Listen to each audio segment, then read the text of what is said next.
Tuho tayo, seryosong usapan to ha, kung nalilito tayo dun sa utong kasi masyado mababa o masyado mataas, kapain nyo na lang kung nasan yung matigas. Makakapaan nyo sa mannequin eh. So yan yung ating sternum. Okay, so magpuposisyon na tayo.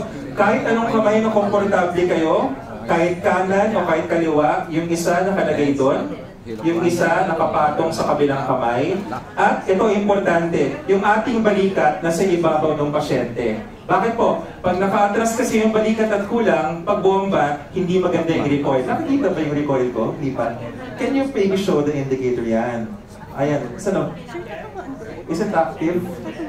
Ayan, okay. Tingnan nyo yung tinuturo ni Dr. De Lima. Yun yung aking score, no? Gawin natin yung mali. Kung yung aking balikat ay wala sa ibabaw at nagsubok akong magbomba, pasok ba? Hindi. Hindi. Pero pag ginanon natin at talagang pasok, hindi. Pasok. So importante na yung balikat is nasa ibabaw. Na yung ikalawa, yung nakikita yung metro mula sa mabagal sa mabilis. Kung mabagal, kunyari tama yung posisyon, no? Pero mabagal. Sobrang bagal, naglalakad lang. Pasok ba, Dr. De Lima, o hindi? Hindi. Pero pag sumunod tayo, pasok o hindi? Pasok. Yan. Okay. So ready na ba tayo, mga kamedya? Are we ready? Kinakabahan si JC sa kanyang posisyon. O mga kapamilya, kapatid, at kapuso, at lahat kaservisyo, tayo pong posisyon na. Music, please! Angat nyo muna kamay nyo.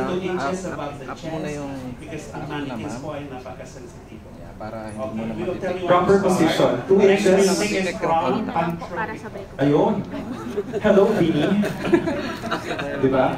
Ano ba itong nararamdaman? Full shocks. Kasi may konti ito ba'y atake na? Bakit ko nadarama? O siyang sabay pag-ibig na